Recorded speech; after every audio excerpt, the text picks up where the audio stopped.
Okay po. Tayo po yung magsisimula na po sa ating pong gawain na ito. Pwede po muna pong pakibati po muna yung mga katabi ng isang happy, blessed Sunday sa iyo, kapatid. Salamat sa iyong patuloy na suporta sa mga gawain ito.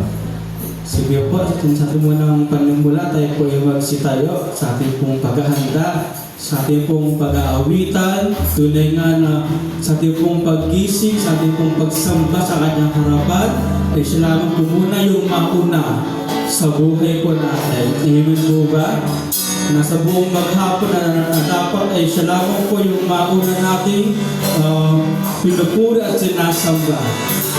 Yes, Lord God, Shepherd of my soul, Panginoon, tuloy ka namin itataas sa umagang ito, Lord.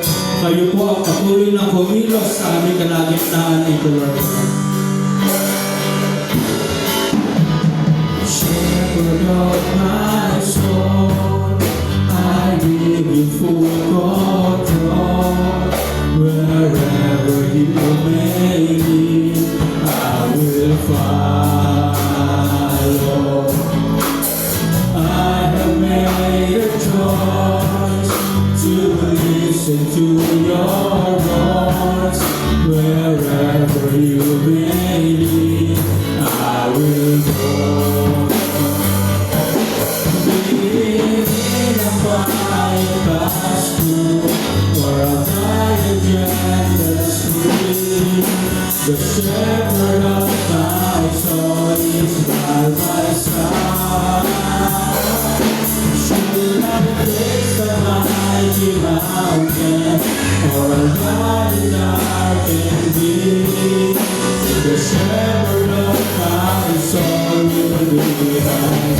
He's the shepherd of my soul, shepherd of my soul. I give you full control. Wherever you may be, I will follow. I have made a choice to listen to your voice. Wherever you may be, I will go. Be in a quiet pasture or a quiet gentle stream. The shepherd of my soul is by my side. Should I face a mighty mountain or a valley dark and deep, the shepherd of my soul will be my guide. The shepherd of my soul will be my guide. The shepherd of my soul will be my guide. Hallelujah, Lord. Patuloy po kami lumalapit sa inyo po harapan, Lord. Tunay nga na kayo po ang aming kakilat pastol ng buhay namin. At tunay nga, Panginoon, na kami po ay pagpapakay, Lord, ay malayo sa inyo, Panginoon, kami po, Lord. Wala kami magagawa, Panginoon, Lord. Hold us, Panginoon, sa aming buhay, sa aming pong paglago. Lord, kami po, Lord, sa iyong pagsamba, Lord God. Lord, we give you back, Panginoon, all the honor and our praise, Panginoon. Sa pangalan ni Jesus, sa ating Panginoon. Amen at amen. Puri po, Lord, sa nalang ito.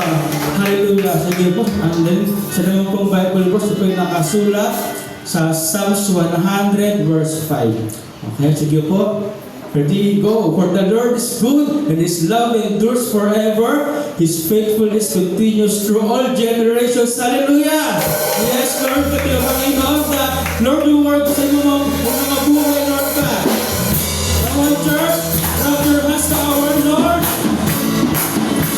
The people natin, Lord, you are good, and all the time, Panginoon. Hey!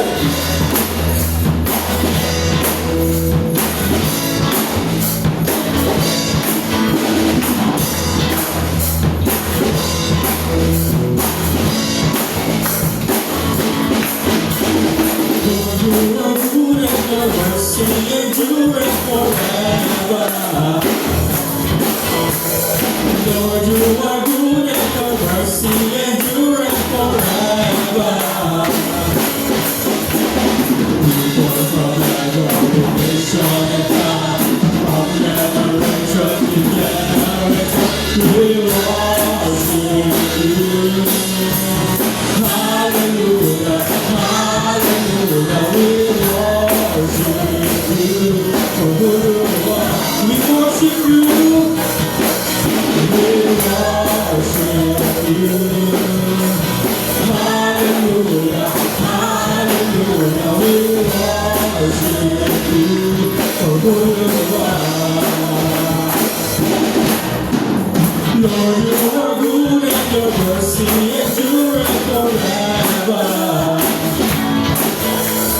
Lord, you are good and your mercy endureth forever.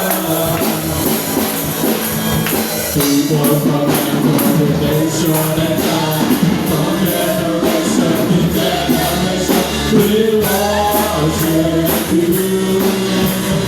Hallelujah, hallelujah, we worship you. For who you are, we worship you. We worship you.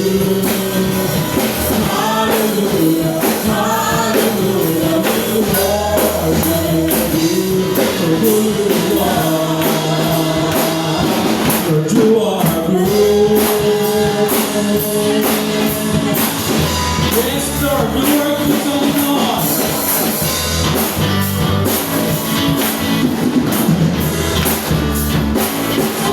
You are good all the time, all the time. You are good, you are good all the time, all the time. You are good, you are good all the time, all the time. Minsan pa you are good.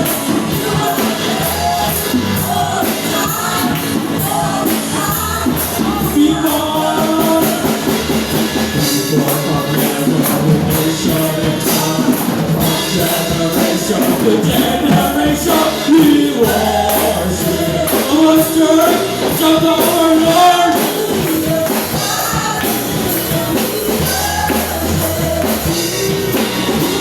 We worship you. Hey, hey, hey, hey.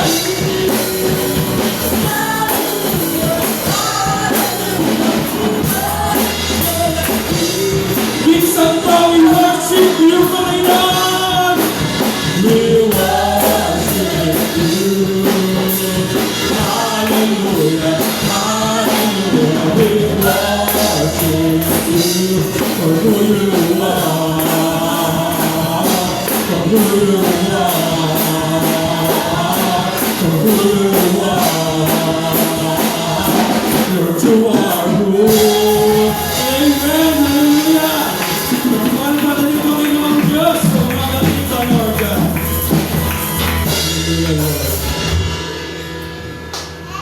Lord, patuloy kong mangusap, Panginoon, sa buhay namin, Lord. Patuloy kang pumigos, Panginoon, sa buhay namin, Lord God.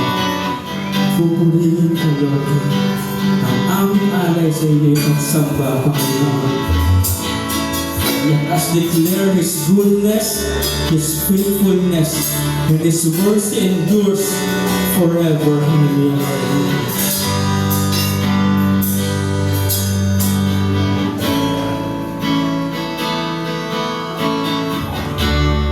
Pupurihin ka, O Diyos, ang aming alay ay pagsamba, kalwalhatian, buong karangalan, kapangyarihan mo'y walang tulad. Minsan pa pupurihin ka, O Diyos. Ang aming alay ay pagsamba, kalwalhatian, buong karangalan, kapangyarihan mo'y walang katulad. Ikaw ang tunay na Diyos, ika'y walang katulad. Ika'y naging isa, ikaw lang ang walang iba. Sa'yo ang aming awit, bigin ang aming tinig, sisigaw sa buong mundo. Pupurihin ka, O Diyos.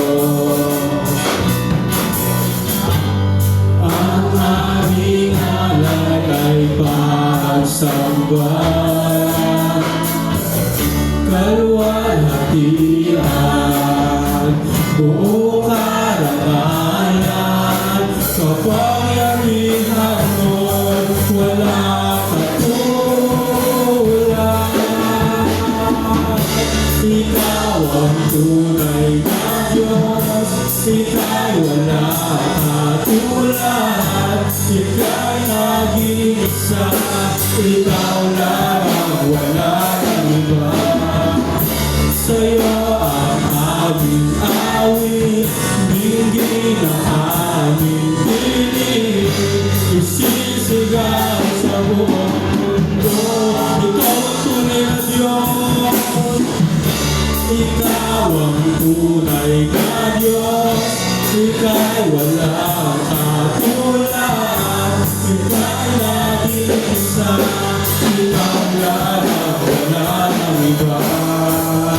Sa'yo ang aming awit, dinggin ang aming tinig, isisigaw sa buong mundo.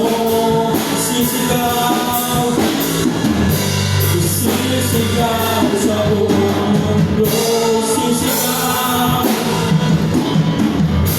isisigaw sa buong mundo. Ang balatihan mo, kaluwalhatian mo, kadakilaan mo, kadakilaan mo, kapangyarihan mo, kapangyarihan mo. Patuloy mo natin sa lumitas na nagmumula sa ating mga puso. Yes, Lord, galitan ka. Ikaw ang aming tunay na Diyos. Ikaw ang tunay na Diyos. Ika'y walang katulad. Ika'y nag-iisa. Ikaw lang ang wala ng iba. Sa'yo ang aming awit, dinggin ang aming tinig, isisigaw sa buong mundo. Isisigaw, isisigaw sa buong mundo. Isisigaw, isisigaw sa buong mundo. Ako, Panginoon, Panginoon,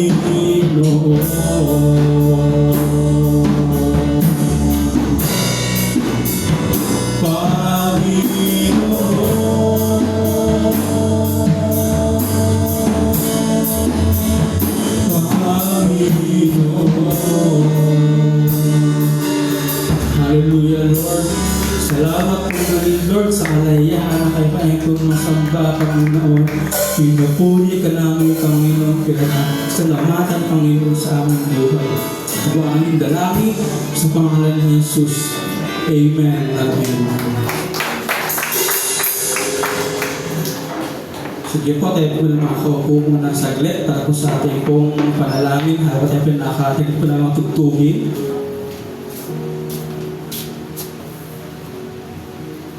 Sige po, at tayo po muna ay patuloy po natin siyang purihin sa ating pong pagsambang ito. Heavenly Father, muli Lord, salamat po sa aming pong pagsambang ito. Salamat Lord. Salamat po mga privilege, Panginoon, to worship you, Lord, in spirit and in truth, Panginoon, Lord. Muli, Panginoon, sa aming pagsamba, sa aming pong message, mga Panginoon, Lord, ka sa aming pong mensahe, Panginoon, ay Lord ka na kaya pong kumilos sa aming puso, sa aming pong buhay, Panginoon. Lord, kasalamat din po sa aming mga kapatira, Panginoon, na nagdaos sa kanila pong kaarawan.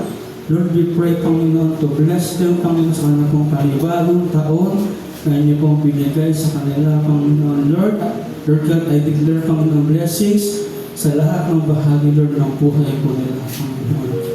Muli Panginoon Diyos, sa Lord Diyos, Lord Diyos, nakaras Panginoon, ng mga wedding anniversaries, Panginoon, ng mga couples po namin, Panginoon Lord, bind them, Panginoon, with your great love, Panginoon, sa labang buong family, Panginoon Lord, bless this church, our pastors, Panginoon, and Lord God, our leaders, Lord God, purihin ka, Lord God, sa pangalan ni Jesus, Amen at Amen. Hallelujah. Okay, nakaupo na po.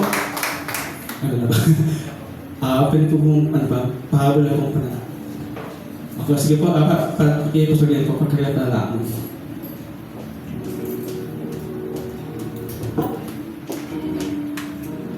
Sige po, tayo po ay dumako sa ating pong pananalangin. Salamat sa Panginoon sa panibagong araw ng pagsamba. Tayo po ay narito.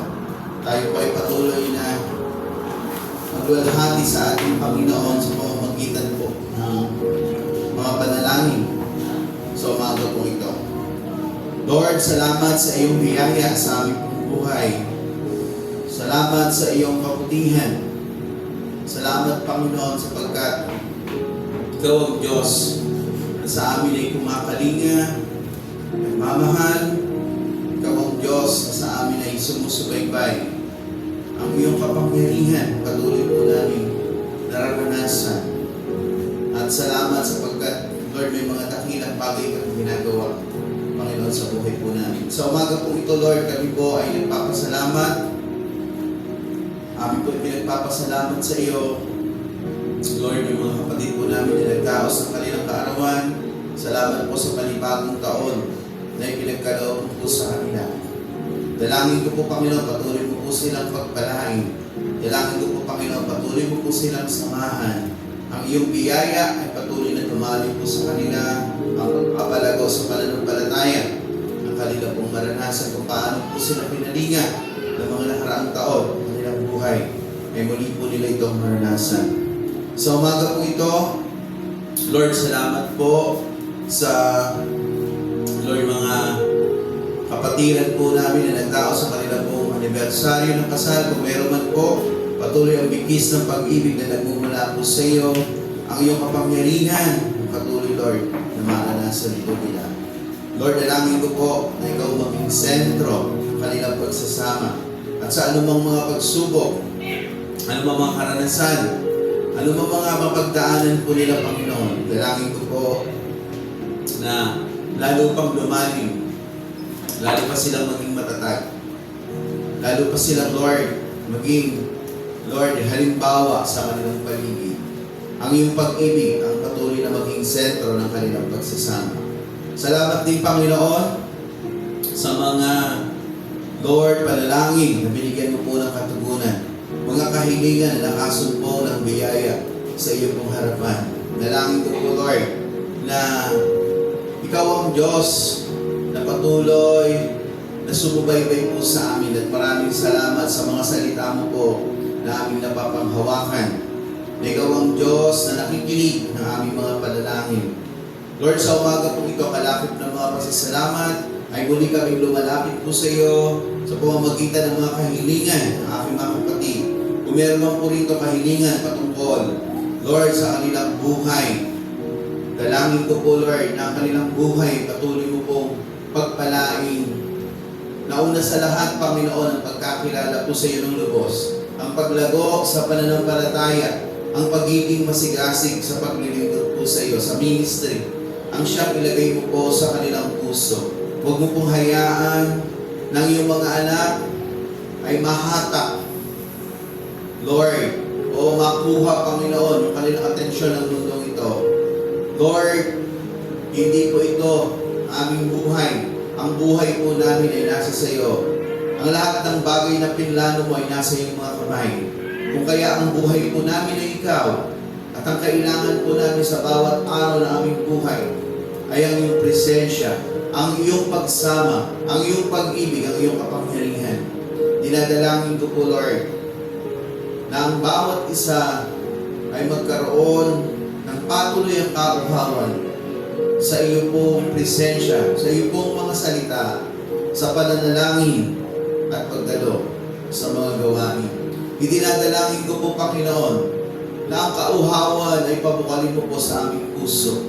At kalakip ng kauhawan ay loobin mo, Diyos, ang paglago ay maranasan ng iyong pong mga anak, na makita po nila, Panginoon, ang kahalagahan, Lord, ng ministry, na ministeryong ito ay nag-aakay, Panginoon, ang mga tao na nais mo pong iligtas.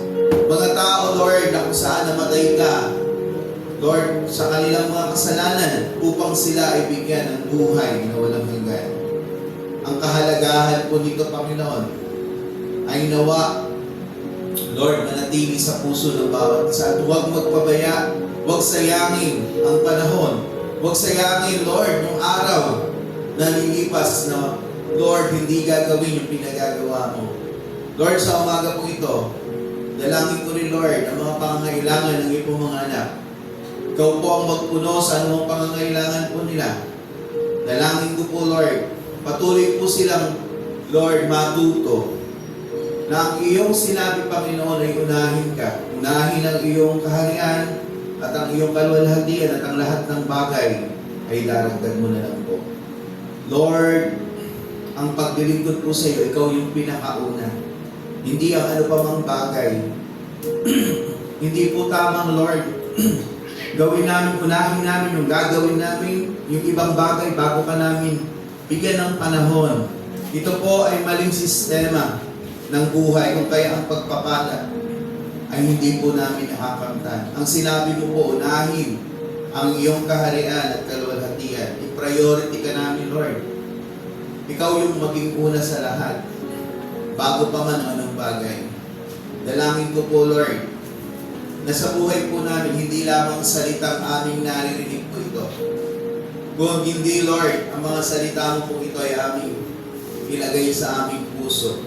Isa buhay, i-apply sa aming mga buhay upang ang kapangyarihan ng iyong salita at ang iyong mga pangako ay aming pong maranasan.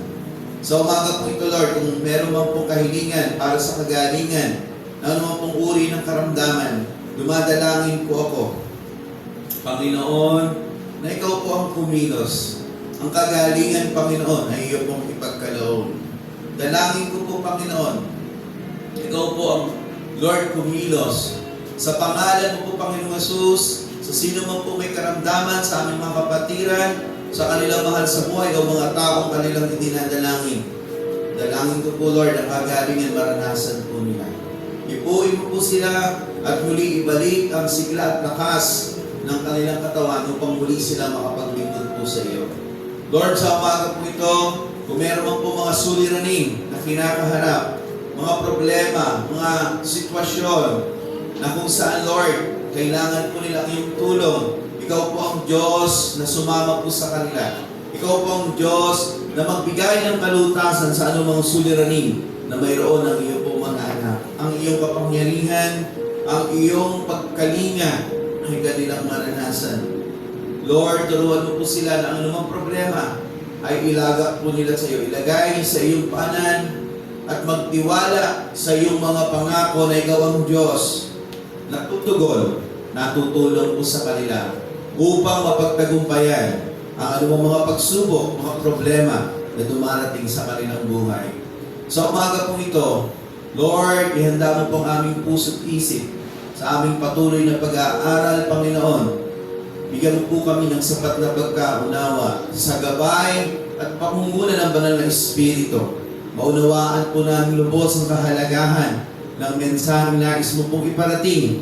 At ito po ay aming isa buhay, i-apply sa aming buhay, sa aming church, sapagkat ito ay kailangan dahil ikaw ay may dakilang atas na dapat naming sundin, na dapat naming ipagpatuloy sapagkat ito ang gawain ng bawat simbahan, ng iyong iglesia, ng iyong katawan na iyong tinawag upang sumunod, upang maglingkod sa iyo, upang maging bahagi sa pagpapalawak ng iyong kaharian dito po sa lupa. Maraming salamat po, Diyos, sa umaga po ito, sa oras ng aming pananalangin at sa oras sa sandali po ito, amin pong ibinabalik sa iyo ang lahat ng papuri, pagwalhati, pagsamba at pasasalamat sa pangalan ng aming Panginoon Jesus. Ito po ang aming dalangin. Amen.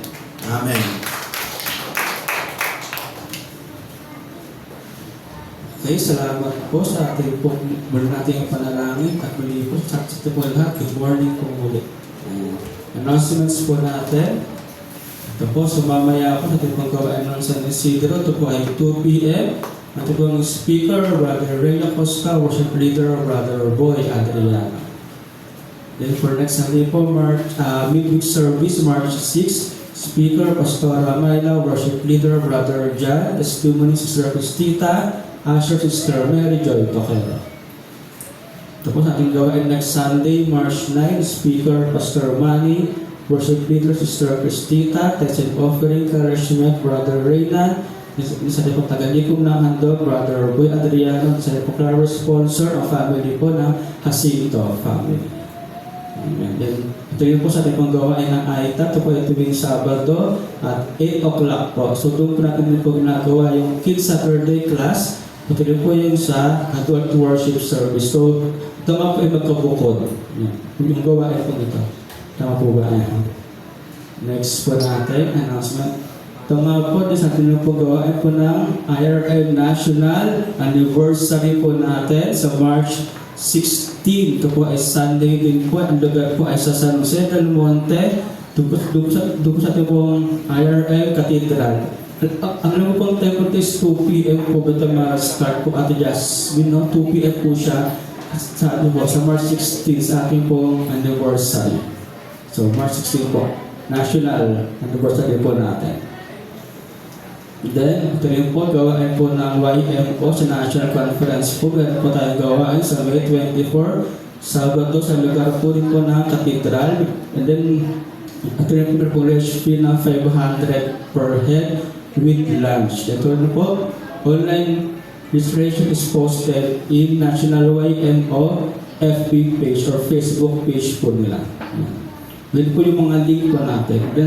Then po sa ating pong flower sponsor for this Sunday, salamat po sa buhay ni Brother Ray, Sister Susan Lozada. Sa po na po ito pabibigay ng mga blessings sa ating pong church. Anyways, sige po, sa ating pong God's message, kaya po pinakahanda na po sa ating pong God's message, ating pong mga puso, ating pong mga Bible, din po kasi pong ang message pong ito. Then, hali po sa buhay po natin pong speaker, Pastor Manny Castro. Purihin po ang Panginoon sa ating.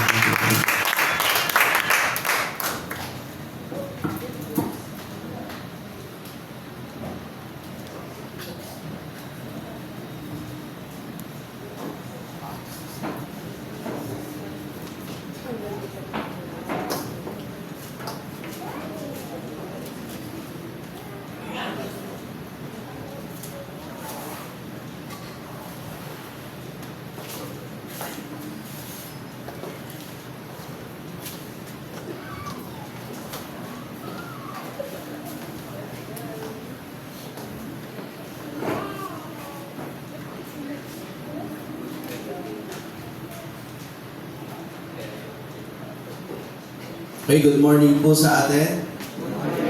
Ayan, so salamat po sa Panginoon at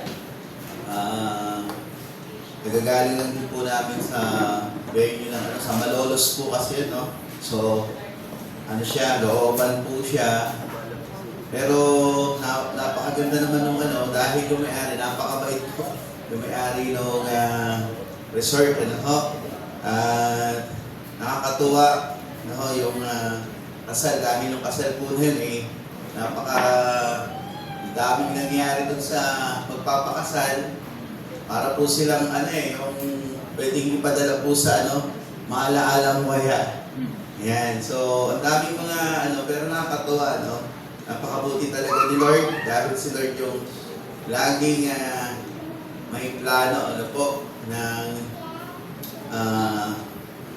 lahat ng bagay.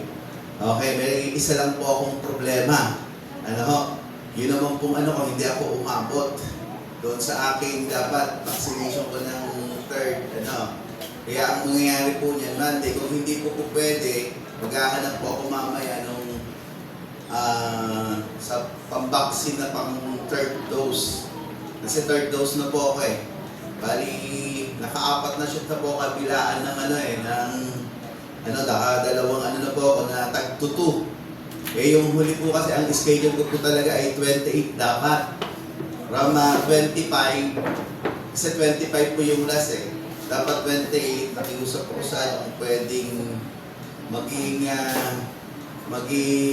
dahil nasa kasal ako, eh yung po palang ako na wala sa isip ko na Sabado, ang nasa isip ko, Monday. So kaya po yun, hindi pero mamaya, eh wala naman po ako mapagtanungan kung okay lang ba yun. Kasi parang ilang days din po ang lumipas. Ayun, yun yung inaalala ko kanina, chinecheck ko kanina yung, nagre-review ako, naalala ko, chineck ko bigla yung about doon sa vaccination. Ayan, so, kaya mamaya tatanong ako. Hindi ko lang po alam, meron po bang bukas dyan ng mga sa vaccination ng sa anti-rabies? Pagka-Sunday po? Or sa hospital na lang po magtatanong? Ayan, so hindi ko rin po alam eh. Okay, so pag kumahol po ako dito, ay hindi pala kumahol. Usap ko pala yung nakagat sa akin. Pag nag-meow-meow na ako, meow-meow. Pag kumain na po ako, alam niyo na. Ayan. So, sama na lang po sa prayer na hindi naman magiging problema. Yung bagay po yan. Kasi parang ang mangyayari po, 5 days yung lumipas eh. Kasi 2025 eh. Eh magiging auno, parang 5 araw yung lumipas. Well, anyway, pabayaan na po natin yun. Madali lang naman po akong itapon sa sapa. Ayan. Wala ng gastos. Okay, so sa umaga po ito, tayo po ay patuloy na mag-aaral ng salita ng Diyos. Ano po yung nakaraan natin pinag-aralan? Alab saan po? Evangelism po yung una eh. Commitment yung pangalawa. Okay. So, panalangin po yun, di ba? Okay, alam sa panalangin. Yung prayer, Ngayon naman po yung ating pag-aaralan ay alab sa pagdidisipulo o alab sa pagdidisciple. So, ito po ay napakahalaga, yung pagdidisipulo. Dahil ito po yung buhay ng simbahan. Kapag hindi ho tayo nag-disciple, hindi tayo makakaasa na mag-grow po tayo. Kasi ang buhay po ng simbahan sa pag-disciple. So, ang ating pong discipleship ngayon ay kailangan po nating bigyan ng panahon. Ako naman po ay laging nag-aatas, asikasuhin, gawin, kung ano man yung mga problema, tingnan po natin, na kailangan po maipagpatuloy. Hindi po i-stop. Kasi kung ang gagawin natin, ilang lang, tapos hihinto, wala tayong magiging bunga. Ang discipleship po ay patuloyan. Wala po yung katapusan. Kahit nga matanda ka na sa church, kailangan meron ka paling discipleship. Kasi ang discipleship, it's about connecting to God. Pag-connect na natin sa Diyos, sa patuloy ang pag-aaral ng Kanyang salita. Ano po ba pinag-aaralan natin sa discipleship? Learning the Word of God. Tayo po ay nagdi-depend, pinapalalim po natin yung ating pananampalataya. Even the old Christian, even yung matagal ng Kristiyano, kapag ito ay nawala doon sa patuloy ang pag-aaral at napabayaan mo na hindi mo na mabigyan ng pansin yung pag-disciple, yung pagdalo sa discipleship, unti-unti po yung magkakaroon ng epekto sa ating pong buhay espiritual. Bagamat yan po ay hindi agad, pero magugulat ka na lang, unti-unti, ay nawawala na yung gana mo doon sa mga gawain ng Panginoon, sa ipinagagawa ng Panginoon, at lumalakas naman sa buhay mo yung tinatawag na pagkagusto mo o yung hatak ng mundo, mas nagiging, mas nagiging intense sa buhay mo, mas napapalakas siya. Kasi dalawang bagay po yan, na spiritual at ang mundo. So magkalaban po yan. Yung mga bagay na gusto ng Diyos, no? Sabi nga po ng Biblia, ang nakikipagkaibigan sa mundo, ano daw po, ay nakikipag-away sa Diyos. Kung titingnan nyo po yung term, napaka-direct. Wala nang paligoy-ligoy na ginawa po doon. Ang ibig sabihin, dalawang bagay lang yan. Kung ikaw ay wala sa Panginoon, ikaw ay nasa mundo. Okay. So, pwede po bang mix? Pastor, pwede bang nasa Lord ako, at the same time, nasa mundo rin ako? Palagay niyo po. Okay po ba yun? Okay. Ano sabi ni Lord? Mabuti lang sana na ikaw ay malilig o ikaw ay mainit kung ikaw ay hilinga. Ano sabi niya? Isusuka kita. So kung titingnan niyo po yung mga term na ginagamit, it's very specific tsaka direct, no? Na ito yung mga nangyayari. Hindi tayo pwedeng maging pabanjing-banjing o magpabaya na okay lang naman, umaattend naman ako, paminsan-minsan. Kaya nga po may kanta gaano kadalas ang minsan. Ano? So, minsan lang yun, no? Hindi na madala. Okay, so, mahalaga na maano po natin. Kasi ganito po yan kapag tayo po ay nagturo, nag-start, huwag tayong intro lang. Alam niyo yun, ang galing natin sa umpisa pero hindi natin siya nasusustain. Ang galing natin magbuo ng pero in the middle, ahayaan natin. So yun yung nagiging problema po natin. Hindi naman tayo, walang kaalaman sa Marami tayong kaalaman. Ang problema lang, yung sustainable na discipleship, hindi natin nagagawa. Pag andyan na yung mga ilang lang, tapos tigil na naman. Tingin nyo po, magkakabunga kaya? Hindi magkakabunga. Dapat tuloy-tuloy po ang ating mga disciple. Dapat na po natin yan, na papagyaman po natin. At ang tanong, sino ba ang magdi-disciple? Pastor lang ba? Worker? Lahat po ay kailangan magdisipulo. Yung bata na nasa edad na 13, dapat nagdi-disciple na yan. Kahit nga bata po walang limit sa age na pagdi-disciple. Kung yung bata gusto niya magturo, no problem.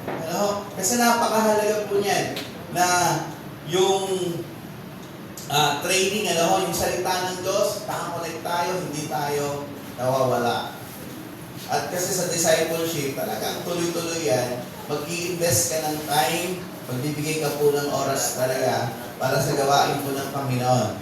Amen. So, sige po. Sa ating pong pagpapatuloy ay ating pong babasahin. Parang init siya rito.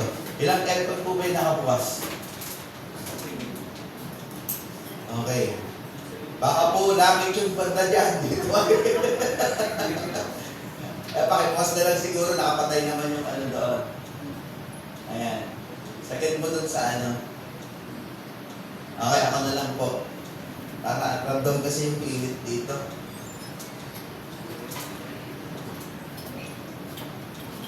Apat siya. Okay. So, yun po. Yung ating babasahin talata dito po sa Matthew chapter 4, verse 18 to 20. Sige po, tayo pong lahat ay magsitayo. Magsitayo para po sa paggaling sa pagbasa ng salita ng Panginoon. Mateo Kapitulo 4, talatang 18 hanggang 20. 18 to 20 po ang ating babasahin. Ganito po ang sinasabi. Pagtawag sa apat na mangingisda, sa paglalakad ni Jesus sa tabi ng lawa ng Galilea, nakita niya ang dalawang mangingisda, si Simon na tinatawag na Pedro, at ang mga kapatid niyang si Andres. Sila ay naghahagis ng lambat. Sinabi niya sa kanila, sumunod kayo sa akin at gagawin ko kayong mamamalakaya ng mga tao. Ano po ba yung mamamalakaya? Mangingisda. Ang ibig po sabihin niyan, ng mga tao. Noon din, iniwan nila ang kanilang mga lambat at sumunod kay Jesus. Pinagpala po ng Diyos ang kanyang mga salita. Tayo po'y sumadaling manalangin, Lord, sa aming po pag-aaral sa umaga po ito. Pagpalain mo po kami. Maunawaan po namin ang iyong salita.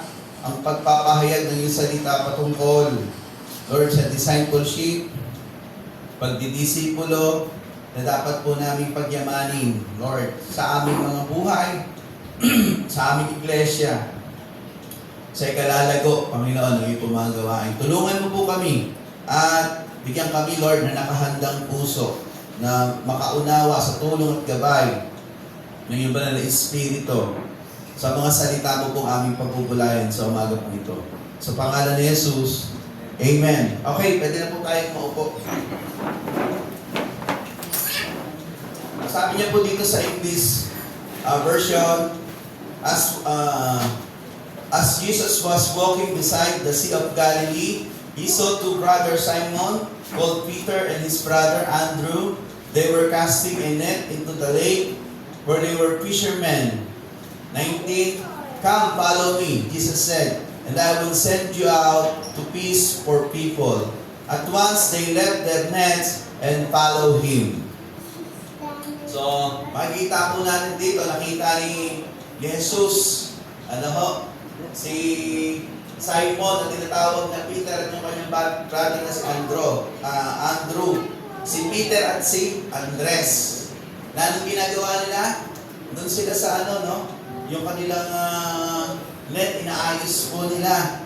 At sabi ng Panginoon, hali kayo, sumama kayo sa akin at gagawin ko kayo mangingisda. Ibig sabihin ng mamalakaya. Mangingisda ng tao. Okay. So mula noon, ang ginawa po nila, iniwan nila yung kanilang lambat, yung kanilang bangka at sumunod kay Jesus. So, napakahalaga, yung makikita po natin na pagsunod na kailangan gawin. Ano po? Paano po ba sila sumunod? Lord, wait lang. Lord, saka na lang, busy pa ako Lord.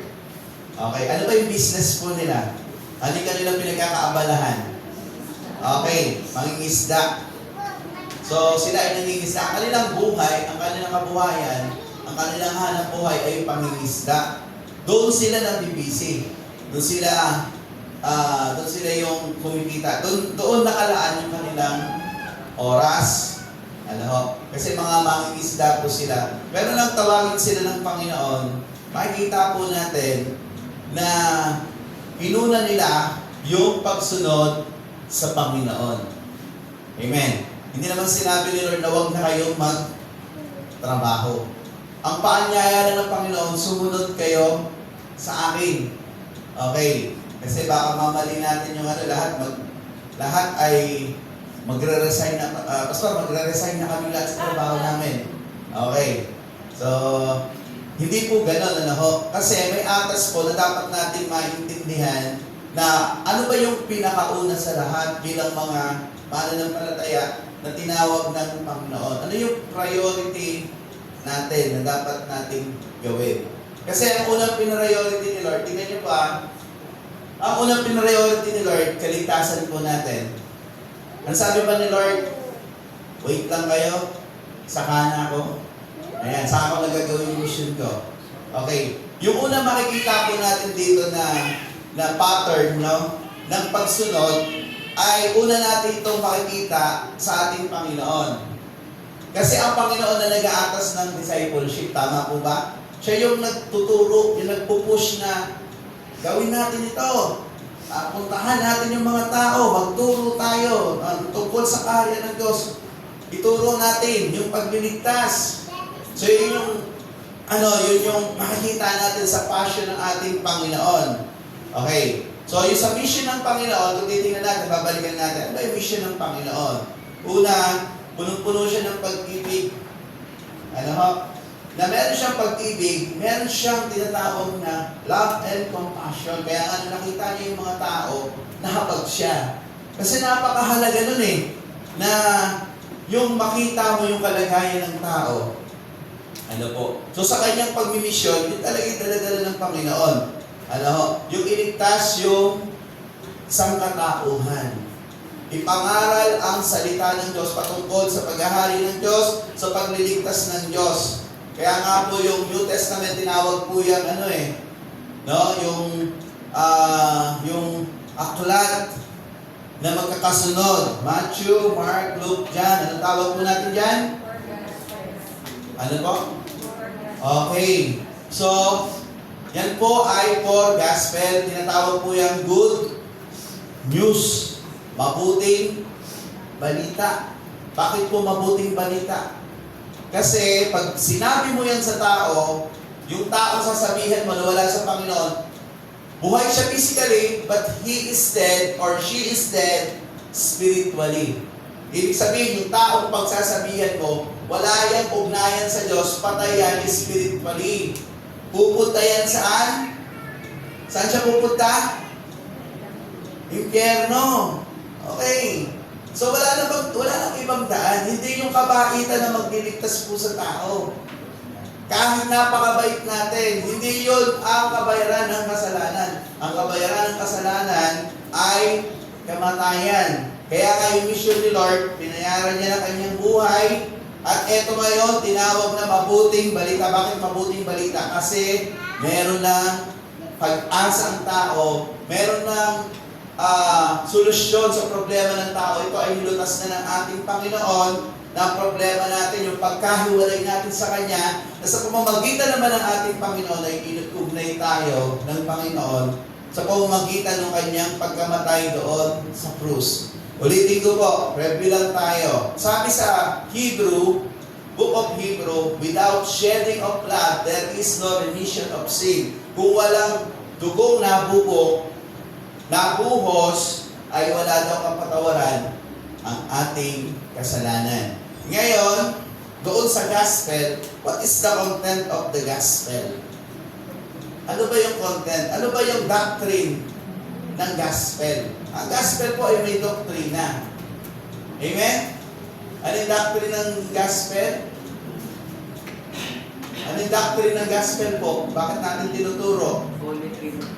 Ha? Okay. Ang doctrine ng gospel is about yung kamatayan ni Kristo. Yun yung content ng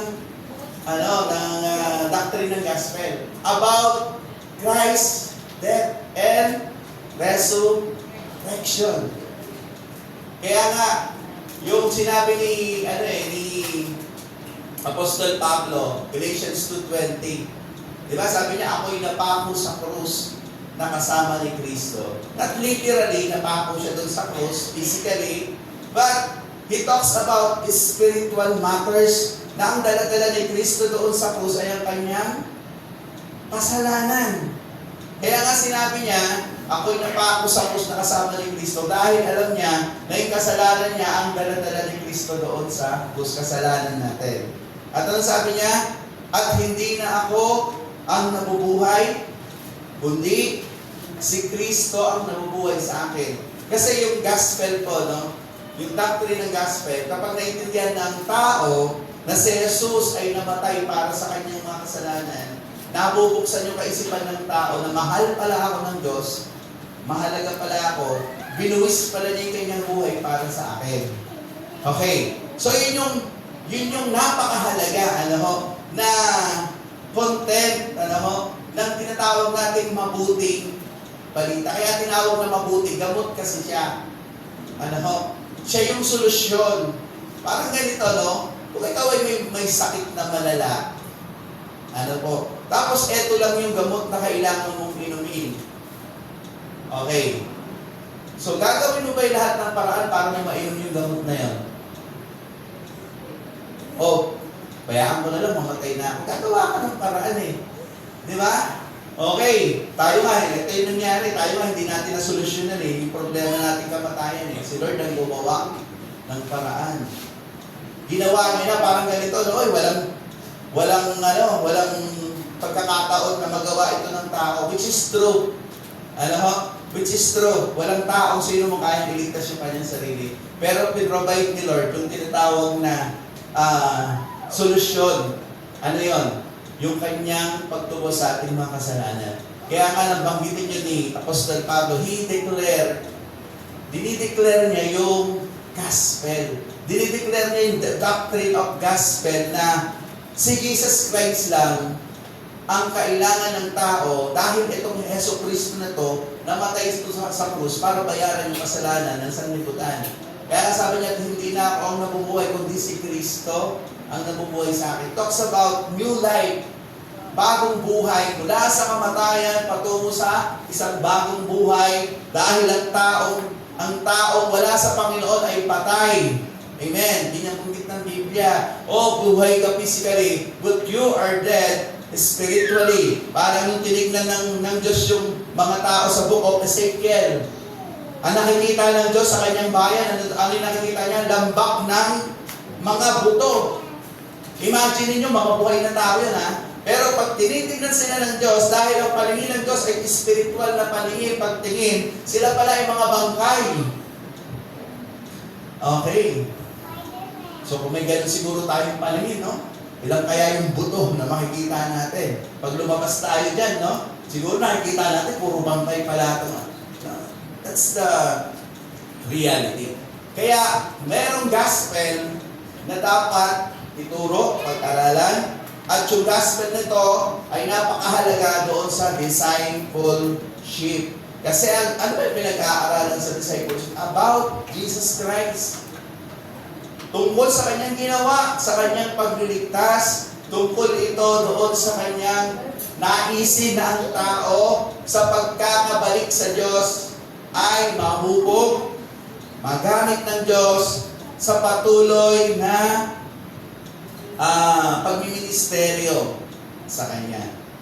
So, ibig sabihin yung discipleship, dinadala tayo dito sa plano ng Diyos. Amen. Ano yung plano ng Diyos? Baguhin yung buhay mo. Tignan nyo po yung isang Kristiyano. Kahit ikaw ay nakakilala, pero hindi ka nagpatuloy na nakakonekta sa Diyos, hindi ka lalago. Babalik ka lang sa dati mong buhay.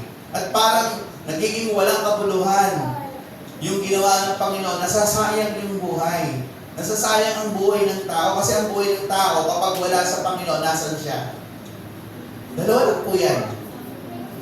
Kung ikaw ay nasa Panginoon, wala ka sa mundo. Ibig sabihin, baka sabihin naman natin, Pastor, pupunta ba tayo sa ibang dimensyon? Hindi po ganon. Ang ibig lang sabihin, pag ikaw ay nasa Panginoon, hindi ka magagamit ng mundo, hindi ma-impluwensyahan ng mundo ang iyong buhay sa iba't ibang bagay na gawain niya. Nagigets niyo po ba? Kung hindi yung buhay mo, yung talagang original na plano ng Diyos, doon kumikilos, doon umiikot, doon gumagalaw ang buhay mo. At ang magiging resulta po nito ay bunga. Hello? Kasi ang nangyayari po sa atin, napakadaya po ng mundo, napakadaya ng kaaway. Ang kaaway, kapag meron kang naiisip, alam niyo po ba, na ang kaaway, kaya niya pong umimpluwensya sa isip po natin. Alam niyo ba yun? Pero hindi niya kayang basahin yung isip ng tao. Okay, ulitin ko malinaw. Hindi nababasa ni Satanas isip natin.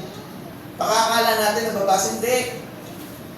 Ang nakakabasa lang ng isip natin ay ang Diyos. Okay, ang ginagawa lang ni Satanas, ini-influensyahan niya tayo. At binibigyan niya tayo ng mga kaisipan na, tandaan mo natin, yung kaisipan na ibinibigay ng Diyos sa mga, particularly sa mga mananampalataya, ay yung kaisipan na magkaroon ka ng dahilan doon sa mga bagay na hindi naman gawain ng Panginoon, pero bibigyan mo siya ng dahilan para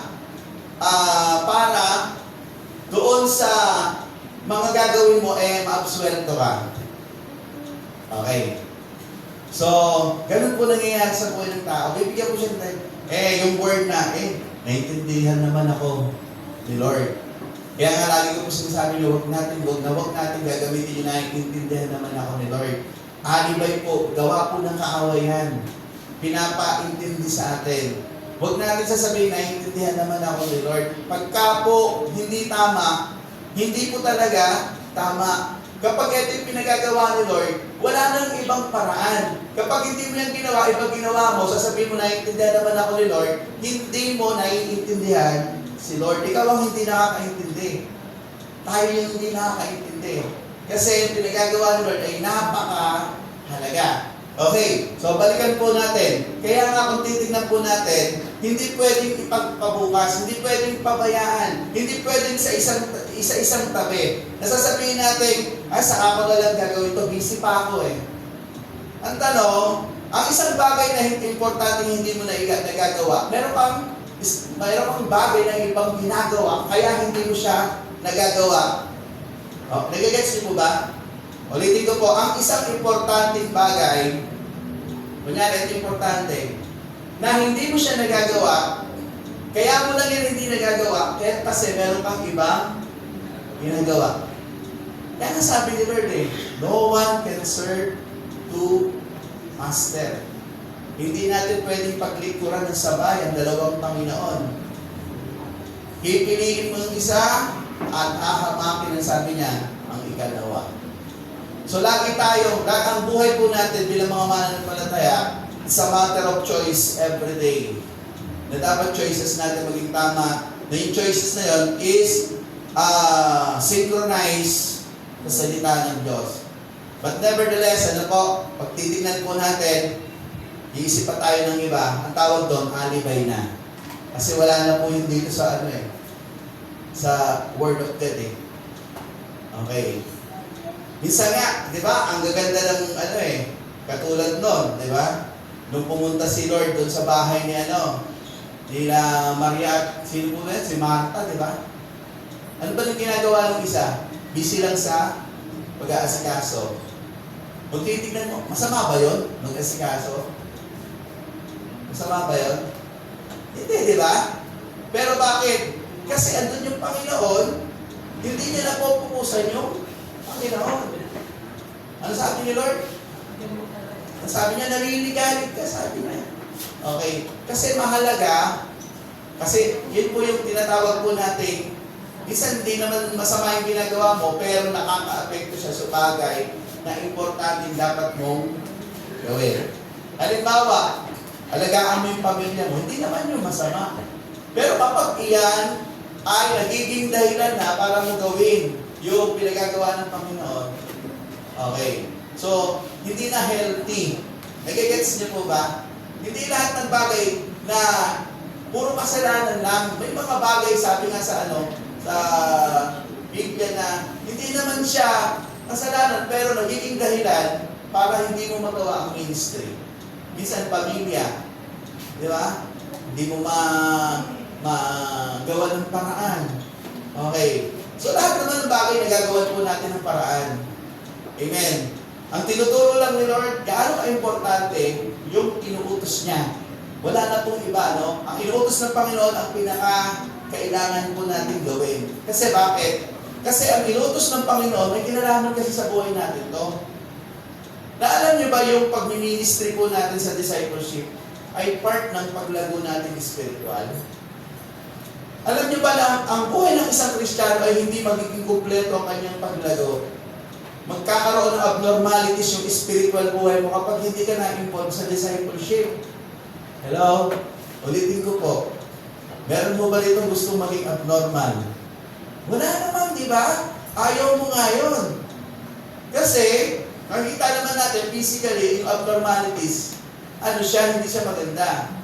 Kasi magiging dependent na lang yan, kailangan niya ng tulong, hindi siya healthy. Di ba?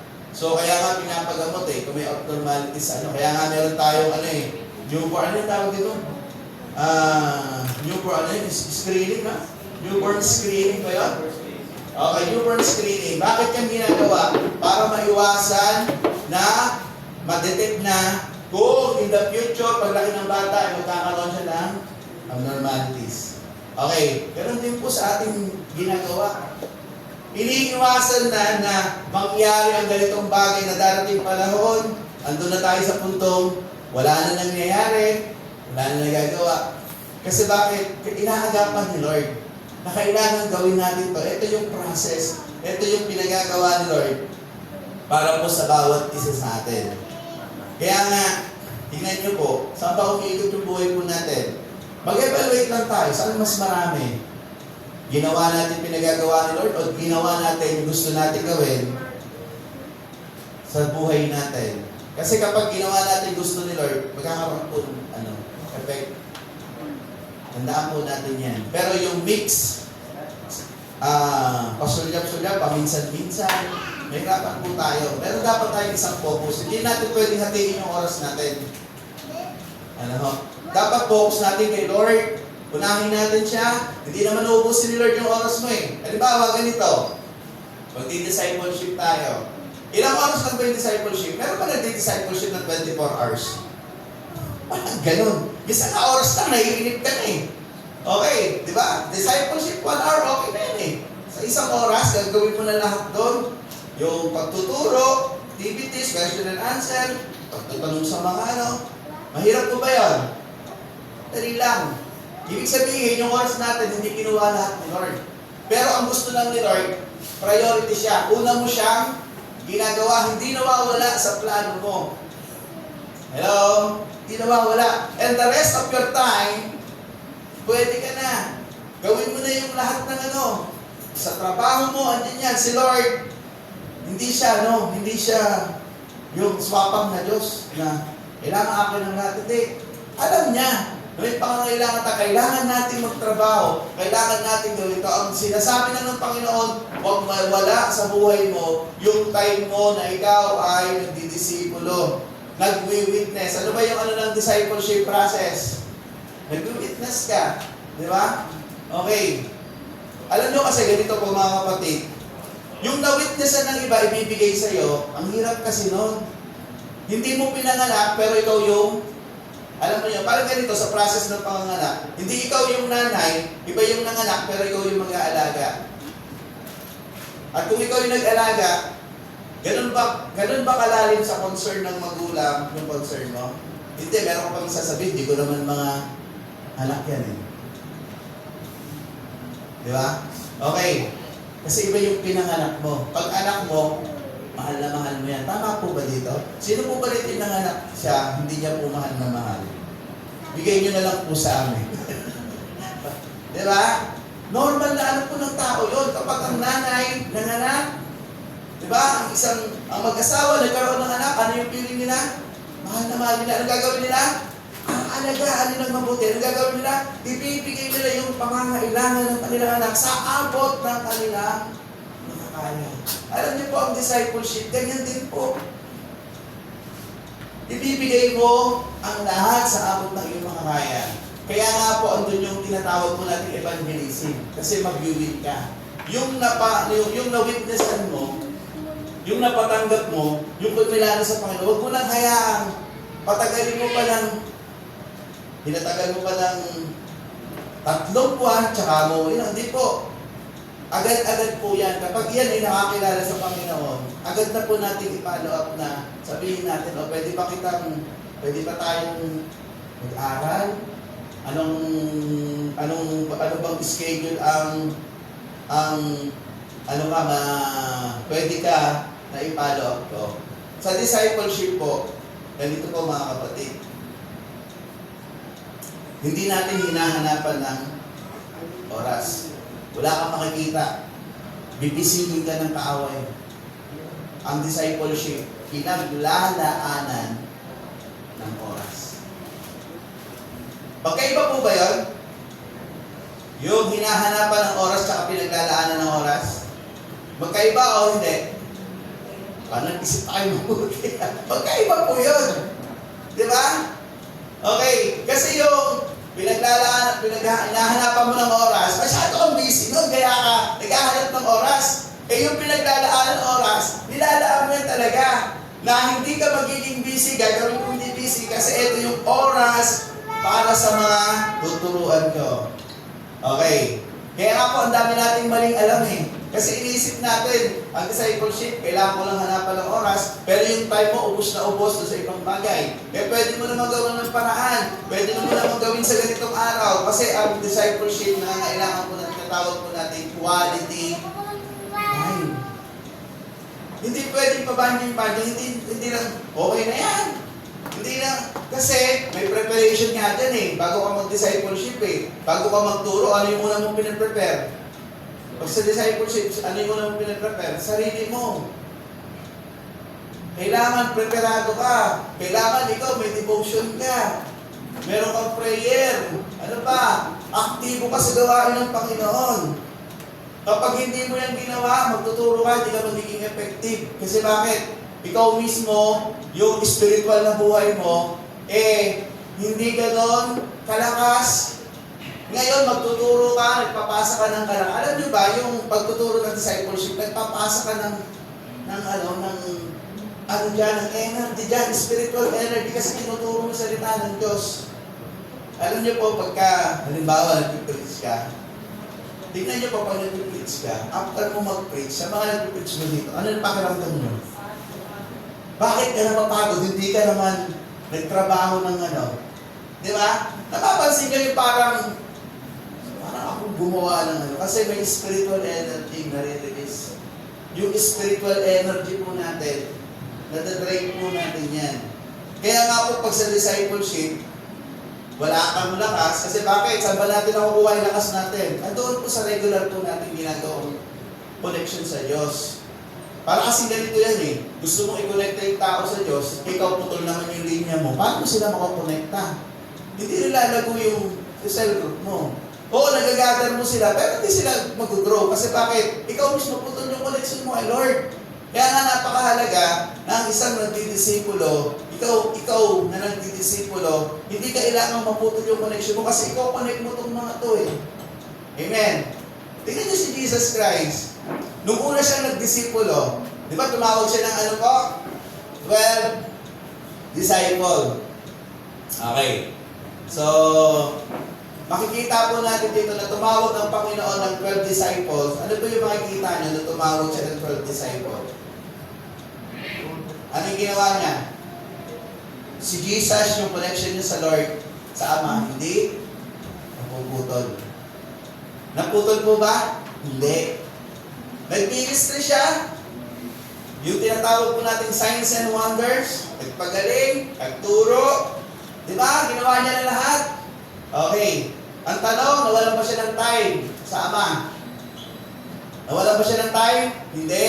Intact yung oras ng Panginoon. Actually, yung prayer niya, hindi niya pinapabayaan eh. Kahit gaano siya kabisi, di ba? Magkakaroon siya ng time. Saglit.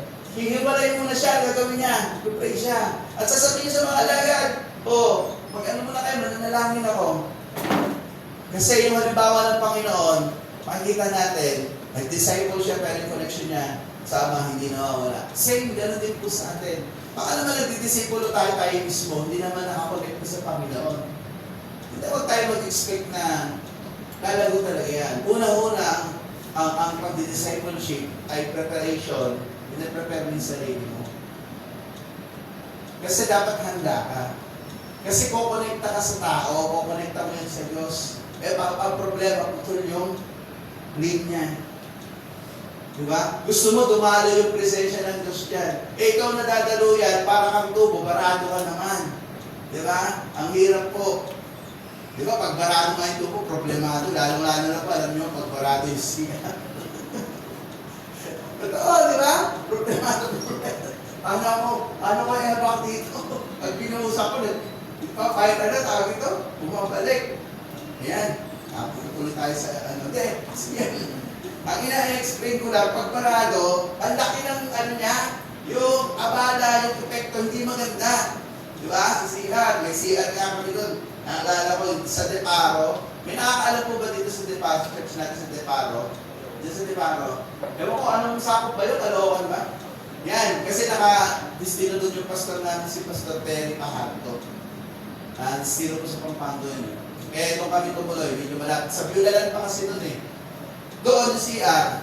Pag nag-CR ka, dahil puno na yung Barado na. Alam niyo po, pag magkatabi siya doon, lalaki, kung babae, pagitan po nun, 10 ganon, may hati, pader. Okay, ang problema, kapag may nagpuno sa kabila, lalabas. yung dinumi daw, lalabas dito. Okay, kasi bakit? Pag dito tumutuloy, barado po kasi siya eh. Kahit po sa tubig, di ba? Ang laki na pala yung barado yung tubig, ang hina ng supplies. Gusto mo magmadali, di ka magmadali.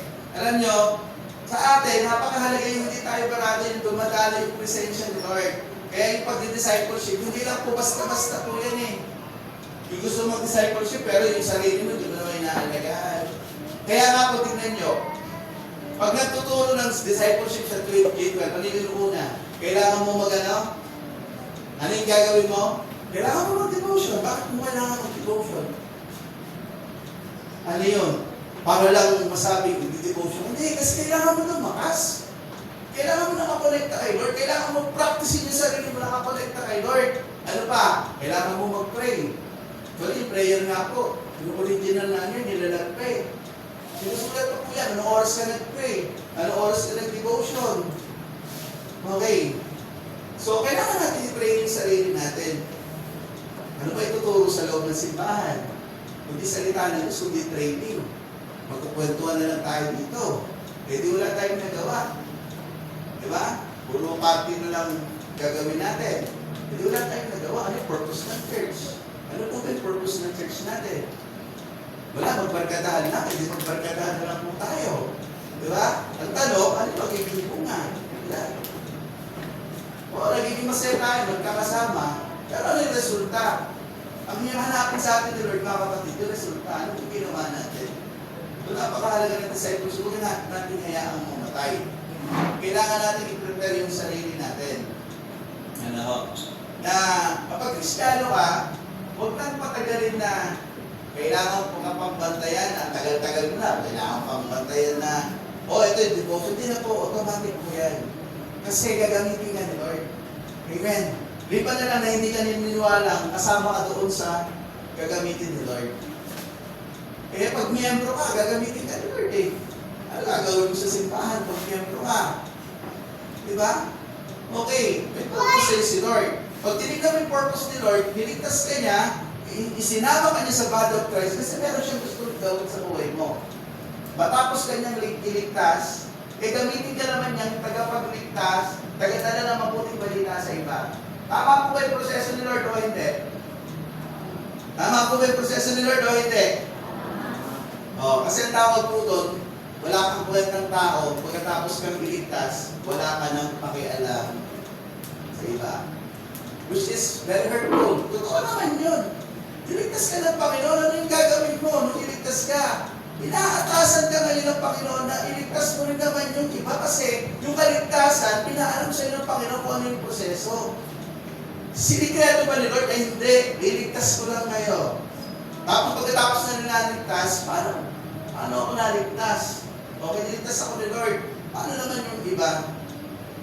Hello? Mga kapatid, yung pagliligtas ni Lord, hindi nga sinikreto, sinabi na nireveal niya kung paano maniligtas yung... Ano ang talong? Bakit nireveal kaya ni Lord sa atin? Bakit nireveal sa ni Lord yung kanyang pagliligtas matapos na iligtas? Ipinaalam sa iyo yung proseso, paano ka naligtas. Ipinaalam sa iyo yung kanyang ginawa. Bakit kaya? Anong dahilan? Kasi yung pagliligtas na ginawa ng Panginoon ay parte ka rin na gagamitin niya na magiging tagapagdala ng kaligtasan sa ibang tao. Ang tanong, meron bang Kristiyano exempted? Ito magandang question. Meron bang Kristiyano pagkatapos mo tumanggap sa Panginoon exempted ka? Hindi ka kasama doon? Basta attend ka lang sa church? Okay, hanggang sa dumating kamatayan mo, attendist ka lang? Ganun po ba? Meron po ba sa Bible no na gano'n? Hindi ka may Bible. Every life has a purpose. Bawat Kristiyano tinawag ng Diyos may purpose ng buhay. Pag tinignan mo yung purpose about connecting to God, about serving God. Kaya nga the more na ikaw ay nalalapit sa Panginoon, nakakakonect sa Diyos. Ano nangyayari? mas lumalalim, mas natitipid. Tignan niyo po sila, nung tawagin. Ang tanong, nung tawagin pa si Peter, si Simon at si Andres, ganun pa sila kalalim? Di pa. Pero they are willing. Amen? Kasi alam niyo yung mga bagong nakakakilala, sa totoo lang, may hunger kasi yan. May uhaw. Dapat yung uhaw na yon, namimit natin siya kay Lord. Kasi yung uhaw na yan, kapag hindi yan natin nadala sa Panginoon, na-connect sa Panginoon yung uhaw nila, iba yung may higop nila. Yung uhaw nila saan mapupunta? Dalawa lang yan eh. Mundo at sa Diyos. Tingin nyo kapag hindi mo inalagaan, pinabayaan mo, ano yung uhaw na may higop niya? Yung mundo. Kapag yan, inalagaan ng mundo, mahirap mo nang i-discipleship yan. Ang hirap takpakin. Kasi bakit? May pagkakataon na eh. May uhaw siya pero hinayaan mo yung uhaw niya. Iba yung bagay na pumulo sa kauhawan niya. Ang hirap ng baklasin. Naalala ko tuloy sinabi ng doktor about sa mga bata. Ano yung mga bata na mga batang maliliit na sabi ni, alam mo, talaga fans ko talaga ako nito Atoy. Kumulang tinalaman, Yung bata pala, sabi niya, mga bata, sabi niya, pag bata pa lang yan, huwag niyong pakainin ng matamis. Wala naman siya, matamis. Ganun magsalita yan eh. Okay, kasi kapag iyan, yung kinain niyang matamis, sabi niya, nare-register sa kanyang utak, tatandaan ng utak niya yan. Ngayon, papakainin mo ng gulay, papakainin mo ng i-re-reject niya na yan. Kasi ang hahanapin ng kanyang dila ay yung matamis. Candy, chocolate, chichirya. Ang tanong, healthy ba yon sa mga bata? Hindi. Kasi bakit? Yung bata, yung kanyang katawan, nag-a-absorb na ng maling pagkain. Ano mangyayari? Masisira ang kanyang kalusugan. Diba? Darating pa lang paglaki niya, meron na siyang naka-imbak na sakit. Alam niyo po ba ngayon yung mga bata pa lang high blood na? Bata pa lang ina-atake na. Ano dahilan? Kasi mali yung sistema. Ang bawat bagay na mali ang sistema, hindi makakabuti sa isang tao. Ganun din po sa discipleship. Kapag ang sistema hindi naging tama, hindi makakabuti. Kahit na sabihin mong nagagawa mo yan, dapat susunod ka sa proseso. Gagawin mo siya. Gagawin mo siya na may paghahanda. Amen. So si Pedro, hindi ganun kalalim, pero nung sumunod sila, araw-araw, sila ay tinuturuan ng Panginoon. May mga ginagawang pagbibilis nila ng Panginoon, sila sama sila, tinuturuan sila. Meron silang OJT, di ba? May OJT sila. O, sama kayo sa akin, ito yung ginagawa ko. Ganun naman po sa discipleship. Habang tinuturuan natin yung mga salita ng Diyos, tinuturuan natin sila kung paano rin gumawa. Amen? Si Lord, tinuruan niya ng salita ng Diyos at tinuruan din sila kung paano gumawa. Same process. Yung ginawa ng Panginoon, at siya rin ating gagawin. Okay. So, kailangan pumilos po ang bawat isa or else, talagang walang mangyayari.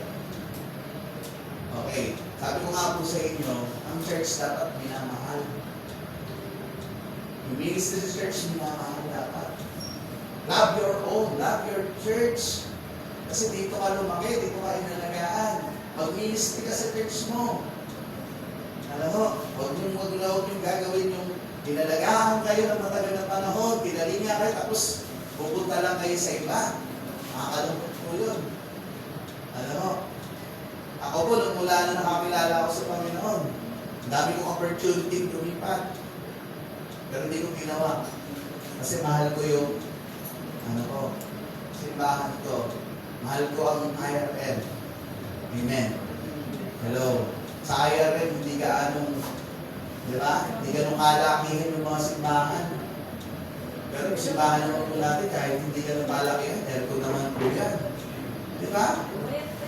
Okay, kung kailan tayo naging aircon, doon hindi naging mainit. Dapat pala mainit po yung lugar para mainit din po yung lumamig yung pakiramdam para lumamig din. Di ba? Naalala ko nun yung init-init dito. Dami. Okay. So, kailangan lang po talaga na na pagtulong-tulungan. Bawat isa sa inyo ay gagamitin ng Panginoon. Amen? Wala pong edad ang pagdi-discipleship. Hanggang kaya mo, hanggang gusto mo, go! Amen? Kasi yan po yung trabaho natin. At ito po kasi yung source ng true joy. Ulitin ko po, ang source ng true joy yung ginagawa ko ni Jesus sa Panginoon. Tignan niyo po sila, ano nito, Pedro, di ba? Alam niyo yung routine na lang yung ginagawa mo. Sa totoo lang sa trabaho, nakakabagot eh. Di ba yung araw-araw, ganito yung gagawin mo, nakakabagot. Kasi yung bagay na ginagawa mo, hindi naman konektado sa spiritual na buhay, nakakabagot, nakakaano po talaga. Okay, pero yung ginagawa mo sa Panginoon, which is your true destination, at yan naman talaga yung buhay mo, hindi ka mapapagod kasi bakit? Kasi yun yung buhay mo siya. Buhay mo yan. Okay, meron mo ba rito nababagot na huminga? Meron na ba sa inyo nababagot na may nakakapagod na hindi ako ng mga araw-araw? O pag nabagot ka, subukan mo huwag huminga ng isang oras. Hindi ka na mababagot. Diba? Meron ba rito nababagot pagka nagugutom? Meron ba rito nababagot pag nagugutom? Nakakabagot naman, nagugutom na naman ako, kakain na naman ako. Naiinis ka na pag wala kang? Okay. Bakit? Kasi ang mga bagay na may konektado sa buhay mo di ba? Sa function ng buhay mo. Kaya din po sa ating ginagawa sa Panginoon. Kapag yung ginagawa natin hindi konektado sa Panginoon, hindi mo mapipil yung saya. Diba? Tingnan nyo, pag gutom ka, pag kumain ka, anong piling mo? Kaya kinain mo yung gusto mong pagkain, ano? O, tara yan lang sa ano? Sa mga mataba at ano? Okay. So, ibig sabihin, yung process, napakahalaga na may koneksyon. Kapag ang ginagawa mong bagay ay konektado sa plano ng Diyos, sa pinagagawa ng Diyos, mga kapatid, magiging masaya ang buhay mo. Kaya lang hindi nagiging masaya kasi minsan mag-ministry ka, napipilitan ka naman na kailangan mong gawin. Kasi mag-check na naman si pastor. Magtatanong na naman kay pastor si pastor. Kaya po ako nagtatanong kasi gusto kong malaman kung ano yung mga nangyayari. Gusto ko kasi, nagpapatuloy tayo para yung purpose ng buhay natin. Doon tayo umiikot, doon tayo nananatili. Hindi po sa trabaho lang po natin. Kasi pag na-ubos yung time mo dyan, haharap ka sa Panginoon Tama po ba? Di ba na lang, sa impyerno ka mapupunta, hindi na nag-aharap kay Lord. Naniniwala naman tayo, lahat ng nanampalataya sa Panginoon, totoong sumampalataya, di ba? Haharap sa Panginoon. Okay. At syempre, pagsusulit nga natin, yung mga bagay na ginawa natin dito sa lupa. Pero salamat kay Lord kasi alam nyo, hindi tumitigil si Lord para ipaalam sa atin yung purpose ng ating buhay. Wala po, ulitin ko po, quote and quote, walang Kristiyano accepted sa discipleship, walang Kristiyano accepted sa prayer, walang Kristiyano accepted sa devotion, walang Kristiyano accepted sa mga gawain. Lahat po yan kailangan po natin gawin. Amen. To prepare ourselves para po doon sa pinagagawa ng Panginoon. Okay, basahin ko lang po yung ilang ano po dito. Actually, babasahin ko na lang naman po ito pero gusto ko pong ipaliwanag yung kahalagahan ng connection po natin doon sa discipleship na pinagagawa ng Panginoon at doon sa mga bagay na napakahalaga na dapat natin unahin. Sabi niya dito si Pedro, isa sa pinakamalapit na disipulo ni Jesus ay isang magandang halimbawa ng passion sa pagsunod kay Kristo. Amen. Si Kristo ano daw po? Ano siya? Masunurin siya. Alam nyo kasi ang karakter po niya ay sanguine. Yung sanguine kasi, napakabilis niyang decide. Tignan nyo nga, sinabi lang ni Lord. Di ba? Di ba kayo nagtataka kay Pedro? Sabi ni Lord, kung ikaw yung Lord, kung ikaw yan, hayaan mong putahan kita dyan. Sabi niya, di ba, nakita niya naglalakad. Sige, sabi niya, putahan mo ako. Nagdalawang isip ba? Umano agad di ba? Oo, bumaba agad. Nakalakad siya? Yes, kasi bakit? Kasi nakapokus siya kay Lord. Pero nung tayo naglalakad na siya, okay, biluin niya, yung himala nangyari. Ano nangyari sa kanya? Napalingon. Ano ang ibig sabihin nun? Yung kanyang connection kay Lord, nawala. Ano nangyari? Natakot siya. Nakita niya yung mga problema, yung alo, naglalakad pala siya sa ibabaw ng malaking Alon. Kasi alam niyo po, kapag nakapokus tayo kay Lord, hindi tayo mag-aalala sa mga problema. Alam niyo kaya ka lagi nag-aalala sa problema? Kasi nakapokus ka sa problema, hindi sa pinagagawa ni Lord. Ito ang iwanan ng kaaway, sige, papokus kita dyan. Ayan, mawindang ka, sige. Para yung oras mo, ubusin mo yan. Hello? Okay, the question is, ano ba yung pinakamahalaga sa buhay natin bilang Kristiyano? Ano po ba yung pinakamahalaga sa buhay natin bilang Kristiyano? Kayo po sumagot. Panginoon? Pinagagawa ng Panginoon o yung gagawin natin?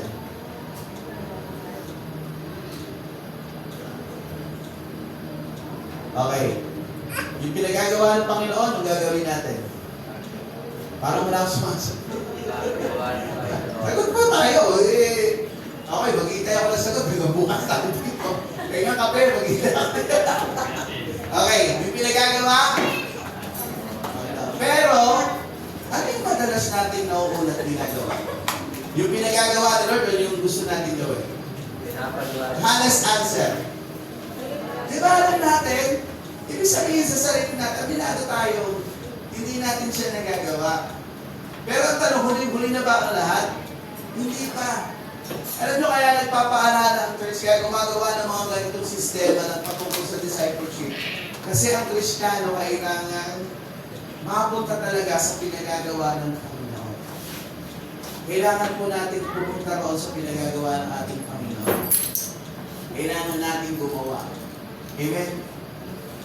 Sila Pedro, tinawag ng Panginoon, tumugon sila. Tayo rin sa panahon natin, tinawag mo ba tayo o tinulak? Alin sa dalawa? Ikaw ba tinawag o tinulak? Okay, yung mga tinulak, sino tinulak dito? Tutulak mo natin palabas doon sa hagdanan. Okay, naniniwala po kayo, tinawag po kayo? Taas ngayon kamay, naniniwala tinawag tayo ni Lord? Okay. So kung naniniwala kang tinawag ka ni Lord, meron pinagagawa sa iyo ang Panginoon. Huwag mo siyang pabayaan. Kakainin ka ng mundo. Tandaan mo natin, ang mundo, hindi siya magpapatumpik-tumpik.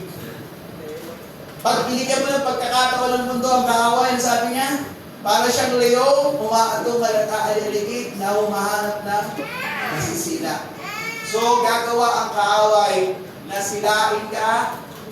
Okay. Ano ba yung ibig sabihin nyo? Papatayin ka. Kukontrolin ka niya. Papatayin niya unti-unti ang iyong buhay spiritual. Hanggang sa makontrol na niya. At kapag napatay niya yung buhay, yung spiritual na connection mo kay Lord, oo, buhay ka, pero hindi na yung hahanapin mo. Ano yung hahanapin mo? Yung bagay na ipagagawa ng kaaway sa'yo. Yung mundo. Makakakal sa mundo, mas gusto mo nang gawin to. Okay. So, kaya nga maging maingat po tayo. Yung connection natin kay Lord, huwag mo putulin, tuloy-tuloy mo, devotion, prayer, pagdalo sa gawain. Priority mo siya. Kasi yung makakatulong para ihanda ka ng Panginoon na maging disipulo. Amen.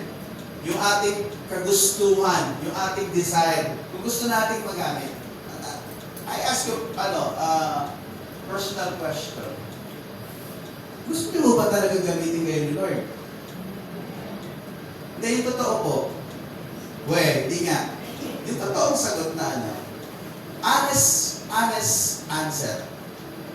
Yung tugon na ginagamit ko lang yung tanong pero ang sagot nyo, sinasagot nyo kay Lord. Nag-gets niyo po ba? Kasi tuturo po tayo sa salita ng Diyos. Honest answer. Gusto ko ba magamit ng Panginoon? Gusto ko bang magamit nyo rin sa discipleship? Okay. Kung gusto ko magamit sa discipleship, nakahanda ka ba? Pag pa nagpatawag si pastor ng training tayo, dadalo ka ba? Wait lang, pastor, hindi ko ako available. Pastor, busy ako ngayon eh. Alam nyo, kung ganyan na magiging tayo ng iglesia nito, huwag na kayo umasang lalago tayo. Dapat ang dahilan natin, gusto kong maglingkod kay Lord. Dapat ang dahilan natin, gusto kong magamit ni Lord. Yun yung tamang dahilan. Hindi yung, busy ako, ay, may nabata pa ako, ay, may pupuntahan kami. Meron akong aatin ako ng birthday yan eh. Ay, naku, meron ako. Ay, maglalaba pala ako, pastor. Nakakalungkot. No? Quality time. Kung gusto talaga natin gamitin ng Panginoon, huwag natin dayain sarili natin. Kasi tayo yun eh. Tayo yung tinawag ng Panginoon. Sino ba gagamitin ni Lord? Nasa labas pa, nasa loob ng simbahan. Nasa loob ng simbahan. Hindi yung paglabas natin tayo yung nahahatak. Imbis na tayo nagdadala sa loob, tayo yung hinahatak palabas. Hindi po ganun ang proseso. Tinawag ka ng Panginoon dito para gamitin ka paglabas mo. Dalhin mo yung mga tao na yan sa loob ng church. Okay, sa building lang ba? Hindi. Sa body of Christ. Ano yun? Sa Panginoon. Sa katawan ng Panginoon. Ibig sabihin yung tao na yan, ilalapit mo kay Lord. Babahaginan mo ng salita ng Diyos. Aalagaan mo siya. Discipleship. Anong discipleship? Meron ngayon sa susunod na buwan na ulit. Okay, hindi po ganon. Kailangan meron tayong patuloyan. Huwag natin patayin. Huwag natin hayaan. Tuloy natin. Ano ho? Ituloy-tuloy natin siya. Huwag natin, pag naisip lang natin, huwag natin gagawin. Ang discipleship, hindi ho paandap-andap. Ang discipleship ay lifestyle. Pag lifestyle, buhay mo na. No? Na kailangan araw-araw hinahanap mo na. Kasi kapag naumpisa niya yung mga tao, may kasabi ganyan. So, gano'n naman talaga, di ba? Sabik yan. Pero yung mga tao niya, nakita niya, tuturuan mo ngayon, tapos mga 2 buwan, bago mo ibalikan, wala na yan. Wala na yung appetite niya, wala na yung gano'n niya. Hanggat meron, nakikita mo uhaw, tuloy mo siya ng kauhawan, yung uhaw niya, i-meet mo kay Lord. I-connect mo siya kay Lord. Tuloy-tuloy mo lang. At ikaw din naman, na nagtuturo, ang sabi ni Pablo kay ano? Ano sabi ni Pablo kay Timothy? At habang ikaw ay nagtuturo, ano sabi niya? Dulutan mo rin ang iyong sarili ng pagkain spiritual. Di ba? Makainin mo rin yung sarili mo. Parang ganito, no? Nagpapakain ka sa iba. Discipleship. Ikaw pala, hindi ka kumakain. Di ba? Okay. Habang ikaw nagtuturo, tutulutan mo rin yung sarili mo. Sabi niya, ano yun? Kailangan ikaw maging malakas. Kailangan maging healthy ka. Kailangan ulang kang spiritually healthy. At ang iyong spiritual naman malakas para pag tinuruan mo yan, madadala mo talaga sila. Makakay mo sila. So, ito po yung katotohanan. Ano ho? Bigyan natin ng quality time yung ating ministry kay Lord. Amen. So, yung training, andyan na yan eh. Ano, alam nyo ho, pinakamahalaga po kasi sa training. Magagawa natin training, walang problema sa training eh. Okay, ano ba yung muna natin pinag-aralan? Sa training, kailangan ng commitment. Pagtatalaga ng buhay. Baka gusto mo lang mag-involve pero hindi ka committed. Wala rin mangyayari. Kaya yung message na po na sunod-sunod yan, lahat yan kailangan meron ka. Kailangan ka, meron kang apoy, meron kang alam. Ano, kaya kayong pamagat ano natin? Alam. Diba? Okay, ano yun? Para yung alam na yan, nananatili sa puso natin at yan yung magpupush natin na patuloy ang maglilikod, no? Para may bumagsak. No? Patuloy ang maglilikod sa ating Panginoon. Okay. So, pagpalain po tayo ng Panginoon sa umaga po ito at yung ating pong susunod na pag-aaralan ay hindi po kasi natin po tayo pwedeng tapusin. Ay tutuloy po natin sa susunod na yung ating pong part is how, paano natin siya gagawin. Ano ho? Paano natin siya ipoproseso yung pagdi-disciple. So, sa umaga po ito, yung kung gusto mong gamitin ng Panginoon, kailangan maging seryoso ka. Seryoso tayo. Ang gawain mo sa Panginoon, hindi biru-biruhan mga kapatid. Ito ay seryosohan. Bakit po seryosohan? Tanong niyo po sa akin, bakit po seryosohan, Pastor?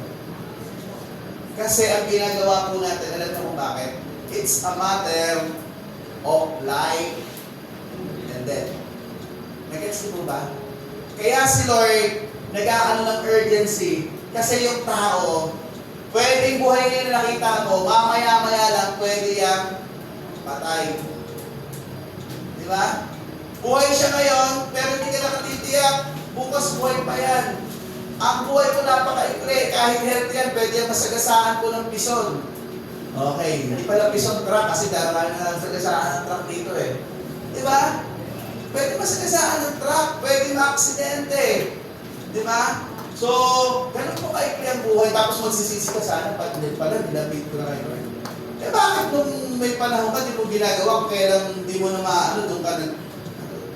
Okay, para hindi tayo magsisi sa huli, gawin na po natin yung pinagagawa ng Panginoon. Na yung buhay po natin, gamitin natin magdisipulo kay Lord. Amen po ba? Okay. So, sa susunod po, natin po natin pong pag-aaral, kakaroon din po tayo ng meeting. Kasi hindi natin pwedeng gawin ngayon. Para may proseso natin, mabalikan natin, magawa natin ulit. Ulitin ko po ako pag-design po, hindi on and off.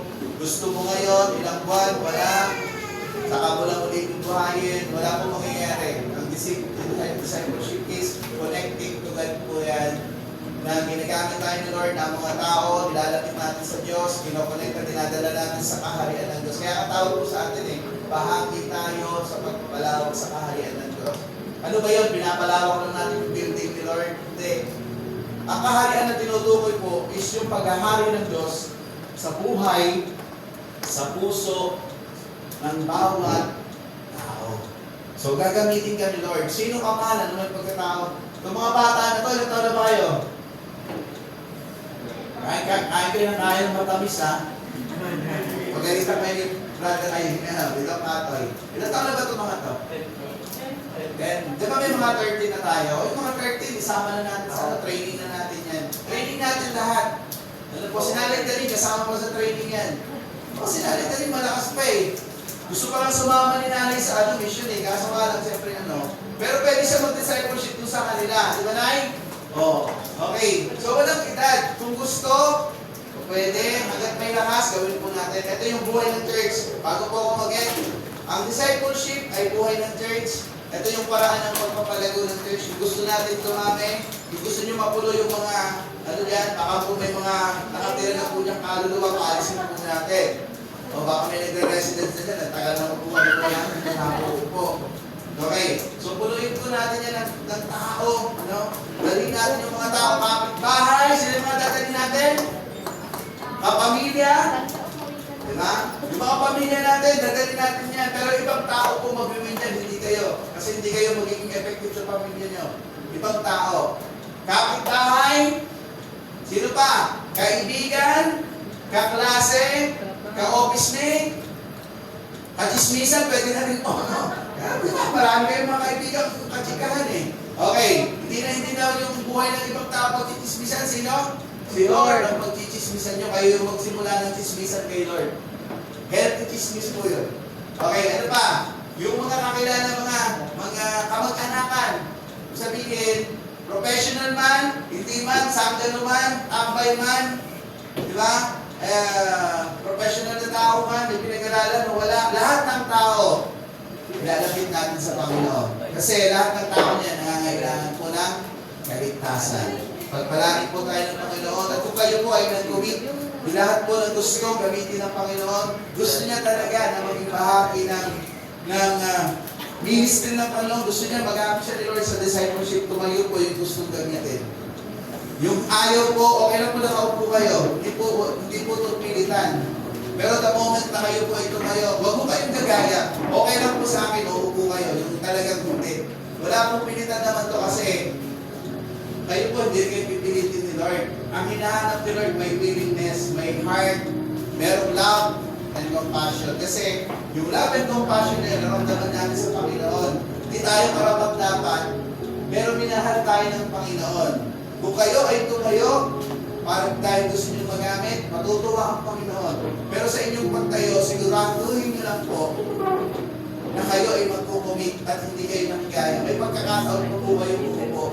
Hindi ko po kayo i-require kung kayo uupo. Dahil kayo ay nag-desisyon na, Pastor, a-attend na lang ako. Wala pong problema sa akin. Ang hahanapin lang po natin is willingness of the heart ng isang tao na gusto magamit sa Panginoon. May umupo ba doon sa likod? Wala naman. No? O baka nahihiya lang po kayo, huwag kayo mahiya kasi itong gagawin po natin, ayoko po may magre-reklamo, bandang huli. Pastor, ang hirap naman eh. Kaya nga po dito sa pilitan, ito po ay ministry, ito po yung purpose ng buhay po natin.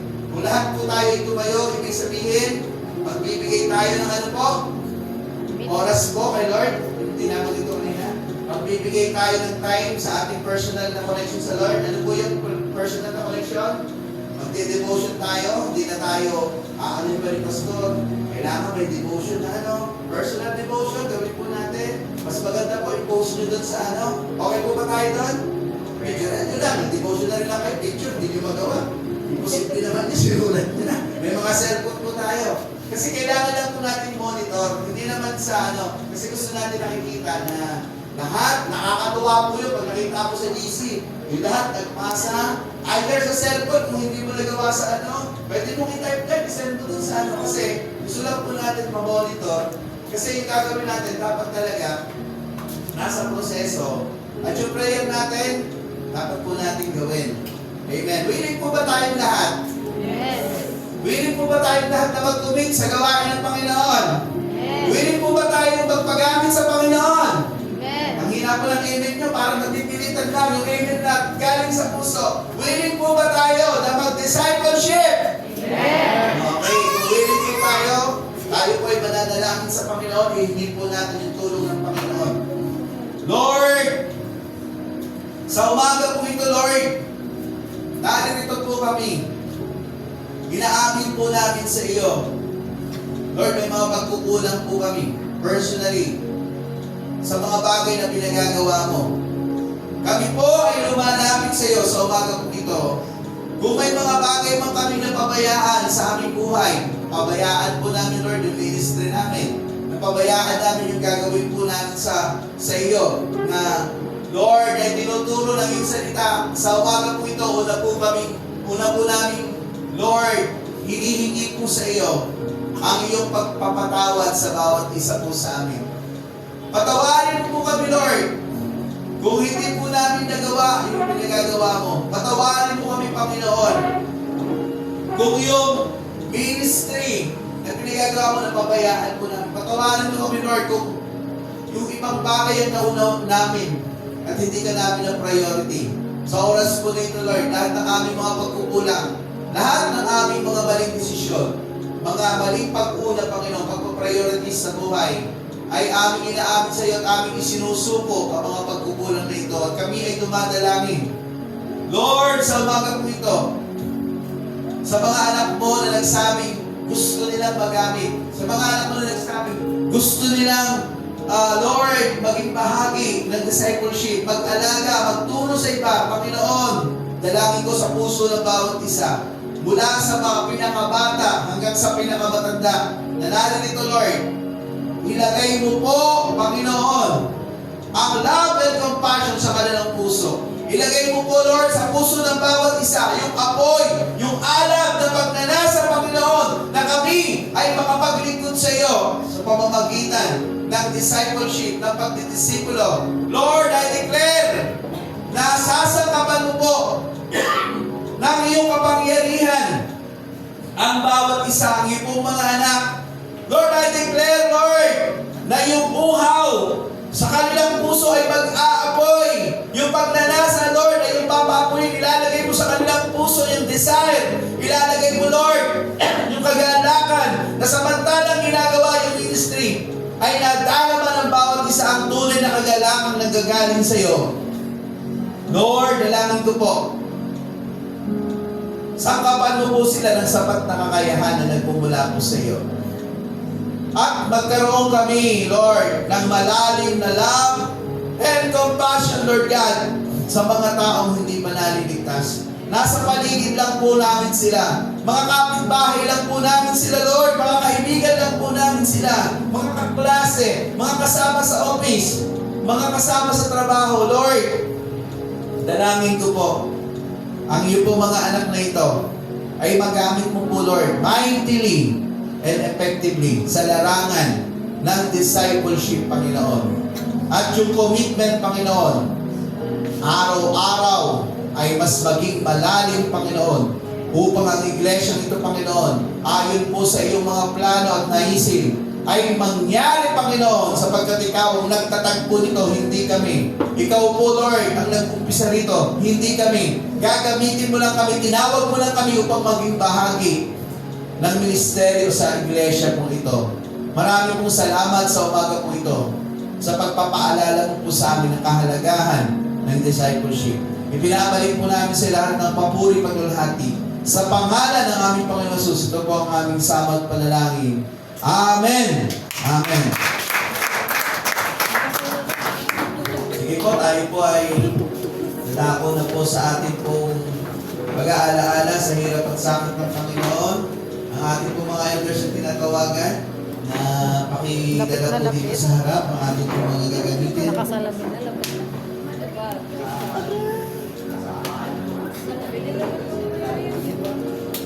Diba?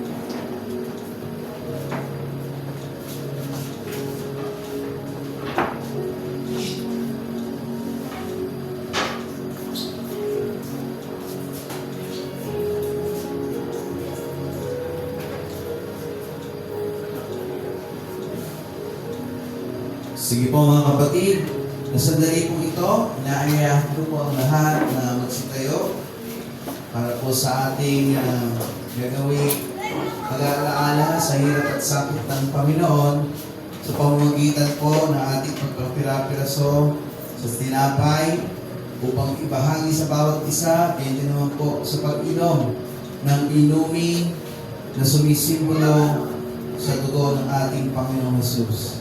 Sa sandali po ito ay nagpapaalala po sa atin ng kanyang ginawang pagliligtas o magitan ng kanyang pag-aalay ng kanyang buhay doon sa krus ng Kalbaryo. Inaalay niya ang kanyang buhay, ibinayubay ang kanyang katawan na napuno ng sugat, pinahirapan dahil sa atin. At mula doon sa pagpapahirap sa kanya, sa paghampas sa kanyang likuran, na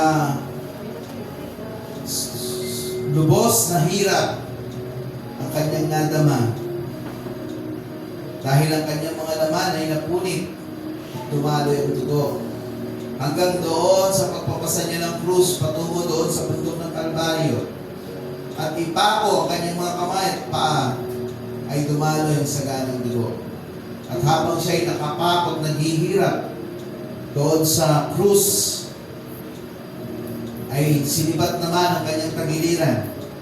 At sa pagsibat sa kanyang tagiliran, ito ay nasugatan at tumaloy ang saganang dugo.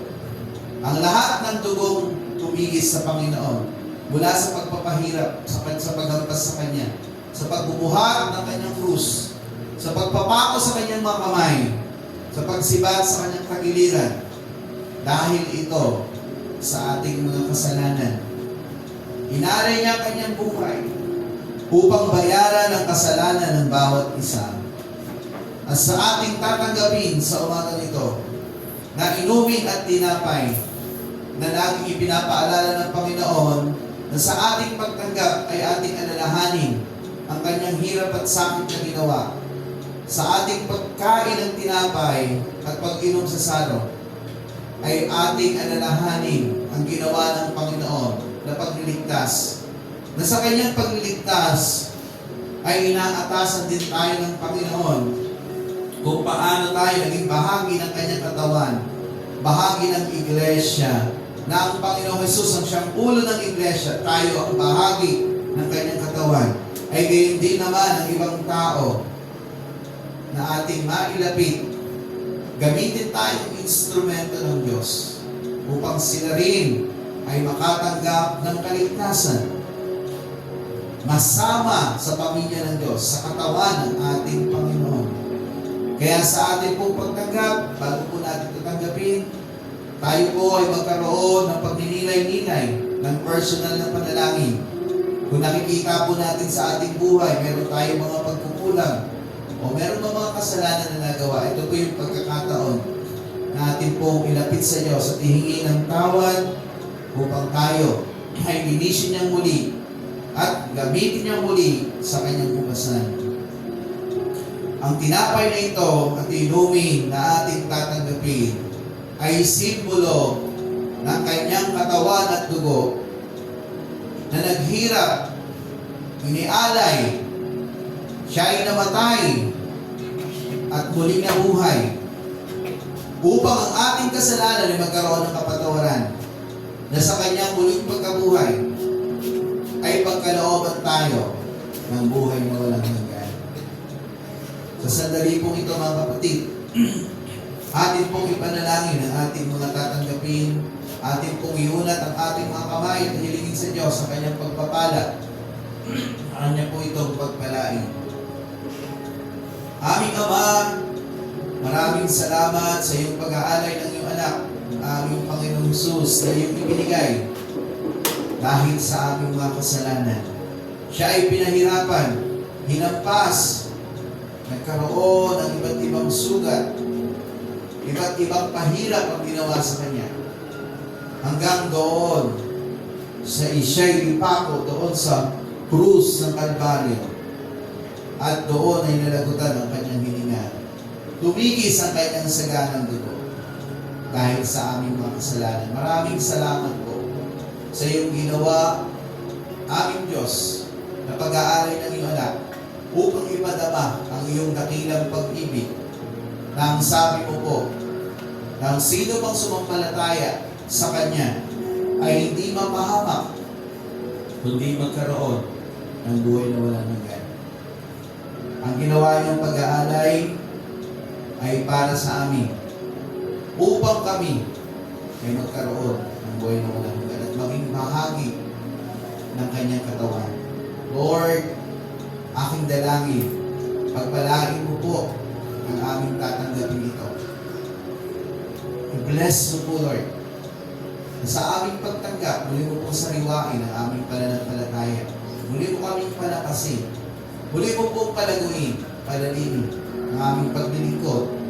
At dalangin ko po, Lord, ilakip mo rin, Lord, ang kagalingan na iyong ipagkaloob sa may mga karamdaman, physical man o spiritual. Sa pangalan mo po, Panginoon Jesus, ay maranasan ang kagalingan na nagmumula po sa iyo. Purihin po ang iyong pangalan sa pangalan ni Jesus. Amen. Amen. Sige po, sa sandali po ito, tayo naman po ay magkaroon ng pagkakataon na magkaroon ng personal na pananalangin ang bawat isa bilang ating pagninilay-nilay at pagtulog sa Diyos ng personal. Sige po, bibigyan ko po ng ilang minuto ang bawat isa na tayo po lahat ay manalangin ng personal sa Diyos.